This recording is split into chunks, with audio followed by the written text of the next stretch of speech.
Hello and welcome back to another video on the Football Zone and to a weekend review, reviewing a big weekend of Premier League and Championship action, starting off in the Premier League on Friday night where it finished Newcastle 1, Wolves 0. And yeah, Chris Wood penalty in the 72nd minute was the difference between the two sides, and for me Newcastle fully deserved this win. They were outstanding here and played a really good game, and yeah, 15th in the table now, comfortably safe, just about getting to the end of the season now for Newcastle. For Wolves, this is a frustrating result in their pursuit of Europe. Yeah, they just simply weren't good enough here. I'm kind of back to the drawing board for them. Moving on then to the Saturday lunchtime, and yeah, this was a big shock as Everton defeated Manchester United 1-0 at Goodison Park. Anthony Gordon with the only goal of the game in the 27th minute, and yeah, United, they just didn't create much really, did they? They did look somewhat of a threat, but never at any point did you really feel Everton were going to imminently concede. And yeah, that's credit for Everton. Responded really well from that heartbreaking Burnley defeat last week. But for United, just so poor again. Moving on then to Watford 0, Leeds 3 at Vicarage Road.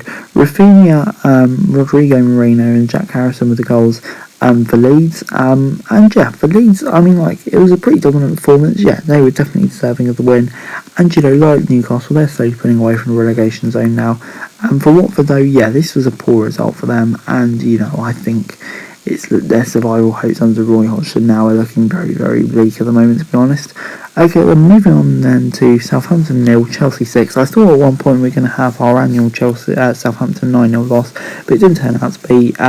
Marcus Alonso, Kai Havertz with goals, and Mason Mount and Timo Werner with a brace each sealed a comfortable win for Chelsea. And yeah, Chelsea were just outstanding here, back to their best after that really disappointing game against Madrid in a week. For Southampton, though, their form kind of has tailed off a bit recently, and so they'll be disappointed with that. Yeah, hopefully they can pick it up again soon, because yeah, they were really, really poor here. Moving on then to Arsenal 1, Brighton 2 at the Emirates. And yeah, Trossard gave Brighton lead in the 28th minute. Arsenal could have had a goal in right before first half stoppage time. I personally think it probably was onside, but it is what it is. But yeah, Brighton doubled their lead in the 66th minute. Odegaard got a late goal, but it wasn't enough for Arsenal. They lost, and yeah, their top four hopes are really, really fading away now. So disappointing. And yeah, part of the reason they're fading away so much is because of Spurs' brilliant form, and they picked up a really, really solid 4-0 win over Aston Villa last time out. Son with a hat-trick and Kulusevski with the goals. Yeah, great performance by Son. And the weird thing here is, Villa, they had more shots comfortably, more shots on target comfortably, more possession, etc., etc. And Tottenham was so much ahead. I thought their XG was much higher as well, Villa. So yeah, it just shows. But Tottenham were absolutely clinical here, and that's what they need to be. Moving on then to a big game at the foot of the Premier League, and this time moving on to Sunday, when Norwich got a crucial 2-0 win over Burnley. Pierre-Louis Malou with the goal in the 90th minute, and Timu Pukki late on sealed the win for Norwich. That's a huge win for Norwich, more so for teams like Everton. I say it's still a tough road for Norwich ahead, but for teams like Everton, that's a massive win for them. And for Burnley, losing to Norwich like that could be a big psychological blow, to be honest. So disappointing after the week. Moving on then to Leicester as they beat Crystal Palace 2-1 at the King Power Stadium. And yeah, pretty decent game this between two good sides. Lookman and Hall gave Leicester a 2-0 lead, so Hall pulled one back. Benny and Leicester hold on. I would say maybe a draw was a fair result here. It's a close game, not much to separate the two sides. So yeah, Crystal Palace probably will be gutted, but Leicester is a really, really good solid win for them. They'll be very, very pleased with that.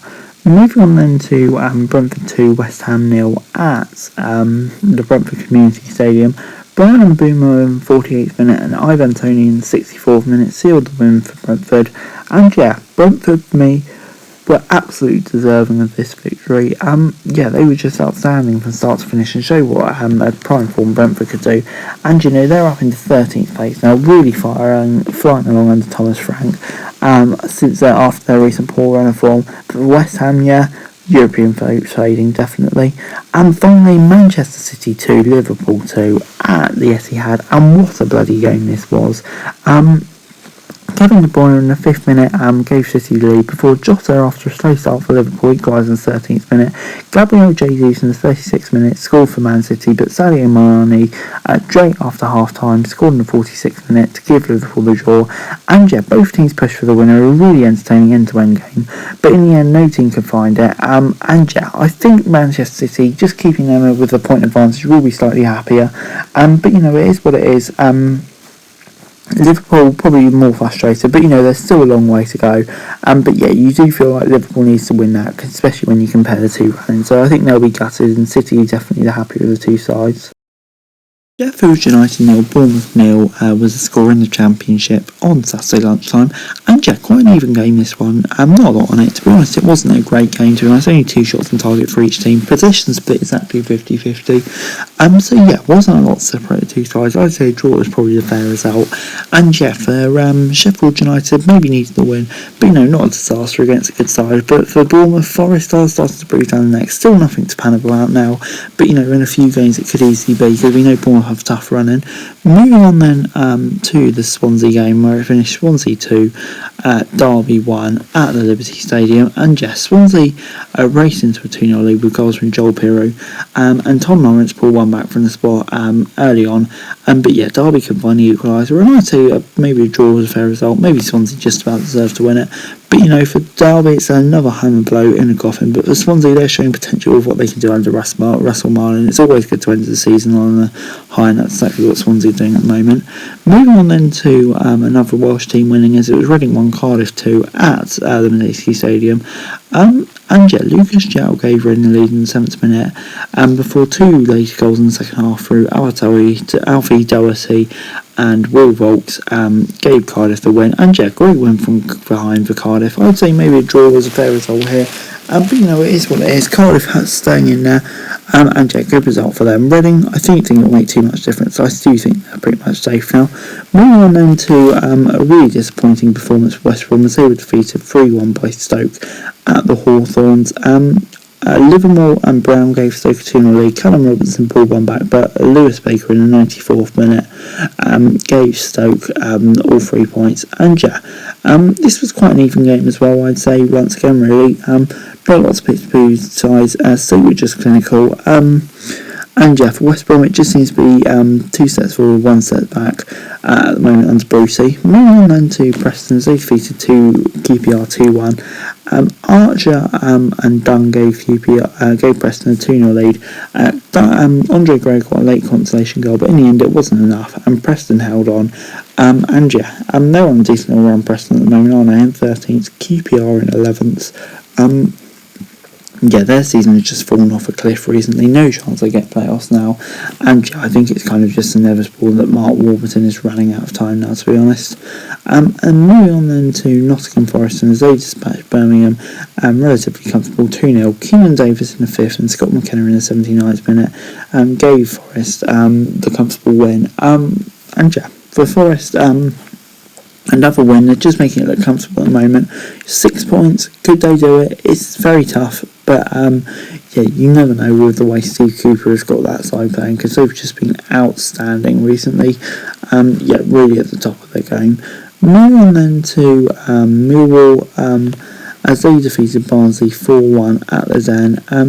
Daniel McNamara with a base gave Millwall a 2-0 lead before Ronald Palmer pulled one back, but goals from Oliver Burke and Benekofobi gave Millwall a deserved win. And yeah, I mean, like, it's probably too late for their playoff push, but you never ever know, do you? For Barnsley though, yeah, I think their relegation is all but confirmed now, even with Reading losing. Yeah, on the whole, this is a poor performance by them. Moving on then to Middlesbrough, as they were defeated 1-0 by Hull at home in a shock result in the Championship. And yeah, I mean, like, Middlesbrough weren't outstanding at all. They were maybe slightly better team, but in the end, Hull made them pay, and that's a really, really great result for Hull. Gives them a bit of breathing room and part of the relegation pack. I don't think they were going to get sucked into it, but still. But for Middlesbrough, yeah, I mean, like, with the playoff race as tight as it is, they have to be winning games like this, simply put. Yeah, that's a really, really dreadful result for them. Moving on then to Bristol City 1, Peterborough 1 at Ashton Gate. Bristol City went into the lead in the 43rd minute through Robert Atkinson. Johnson Clark-Harrison's 65th minute gave Peterborough the equaliser, but that was 6 minutes after Joel Ward was sent off. And yeah, Peterborough played really well here, considering most of the second half was over 10 men, and really great performance for Bristol City, though that's a poor result. They simply have to be winning games like that, if we're being brutally honest. Moving on then to Blackburn 1, Blackpool 1 at Ewood Park. Sam Gallagher in the 10th minute gave Blackburn the lead, but Blackpool equalised in the 48th minute. You keep it up. And yeah, to be honest, I'd say maybe Blackpool deserved the win here. They were pretty good here. But you know, Blackburn still was just outside the playoffs. The playoffs are looking tough for them now. But you never really know, do you? It's a championship. Anything can happen. But yeah, on the whole, this was quite an even game, I'd say, and probably deserves a draw. Moving on then to definitely one of the shock results of the weekend, as it finished Fulham 1, Coventry 3 at Craven Cottage. Michael Rose and Victor Gokres gave Coventry a dream start of 24 minutes before Bobby Reid pulled one back in the 82nd minute, but Callum O'Hare put the game beyond doubt in the 93rd minute to seal Coventry a great win.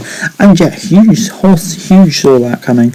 Not many people, and definitely not me, but for Fulham, you know, I don't think it'll make too much difference. They're going to go up pretty easily. But yeah, still a surprise result, and what a day out for Coventry fans. Huddersfield 2, Luton 0 was the score on Monday in the Championship. And yeah, what a huge result this was for Huddersfield. The deadlock wasn't broken until the 59th minute when Russell put Huddersfield ahead, but Adebayo missing a crucial penalty for Luton in the 70th minute, and they were made to pay when Sarr doubled their Huddersfield advantage in the 89th minute. And yeah, great win for Huddersfield this. Really good performance, and yeah, for them it gives them a big advantage in the playoffs and come back after this international break on top form. For Luton though, yeah, loss is concerning and they need to pick up again to make the playoffs really now, because yeah, the fight is just so tight. Anyway guys, that's it for you. Thanks very much for watching. Remember to like, share, subscribe, remember what's coming damage, follow us things, subscribe for daily football news and subscribe to the channel screen, that'd be greatly appreciated. Thanks very much for watching. Peace.